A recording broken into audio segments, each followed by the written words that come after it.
ಸುದ್ದಿ ಇಂಚರ ವಾರ್ತೆಗೆ ಸ್ವಾಗತ. ರೈತರ ಆರ್ಥಿಕ ಸಬಲೀಕರಣಕ್ಕೆ ಒತ್ತು. ಮಳವಳ್ಳಿಯಲ್ಲಿ ಕೃಷಿ ಯಂತ್ರೋಪಕರಣ ವಿತರಿಸಿದ ಶಾಸಕ ನರೇಂದ್ರ ಸ್ವಾಮಿ. ಮಳವಳ್ಳಿ ಕೃಷಿಯಲ್ಲಿ ಆಧುನಿಕ ತಂತ್ರಜ್ಞಾನವನ್ನು ಅಳವಡಿಸಿಕೊಳ್ಳುವ ಮೂಲಕ ರೈತರು ಆರ್ಥಿಕವಾಗಿ ಸದೃಢರಾಗಬೇಕು ಎಂಬ ಉದ್ದೇಶದಿಂದ ಮಳವಳ್ಳಿ ಪಟ್ಟಣದ ಡಾ. ಬಿ.ಆರ್. ಅಂಬೇಡ್ಕರ್ ಭವನದಲ್ಲಿ ಹಮ್ಮಿಕೊಳ್ಳಲಾಗಿದ್ದ ಕೃಷಿ ಪರಿಕರಗಳು ಮತ್ತು ಯಂತ್ರೋಪಕರಣಗಳ ವಿತರಣಾ ಕಾರ್ಯಕ್ರಮಕ್ಕೆ ಶಾಸಕರಾದ ಪಿಎಂ ನರೇಂದ್ರ ಸ್ವಾಮಿ ಅವರು ಚಾಲನೆ ನೀಡಿದರು. ಇವರು 7,000 ಕೊಡಬೇಕು.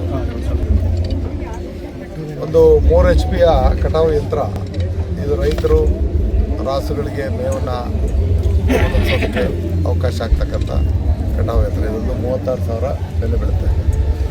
ರೈತರು 7,000 ಕೊಟ್ಟರೆ ಇನ್ನು ಉಳಿದ ಹಣವನ್ನು ಸರ್ಕಾರ ಭರಿಸಿ ಇದನ್ನು ರೈತರು ಕೊಡ್ತಕ್ಕಂಥ ಸಬ್ಸಿಡಿ ಸ್ಕೀಮ್. ಎಷ್ಟು ಜನಕ್ಕೆ ಸರ್ ಇದು ಒಟ್ಟು ಇವತ್ತು 25 ಕಟಾವು ಯಂತ್ರವನ್ನು ಕೊಡ್ತಾ ಇದ್ದೀವಿ.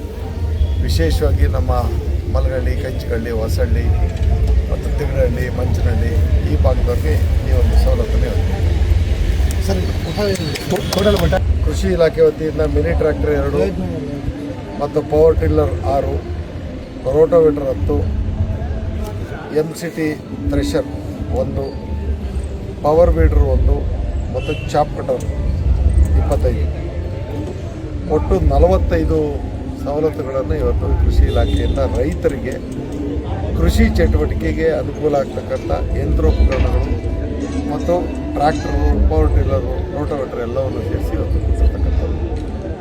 ಇದು ಒಂದು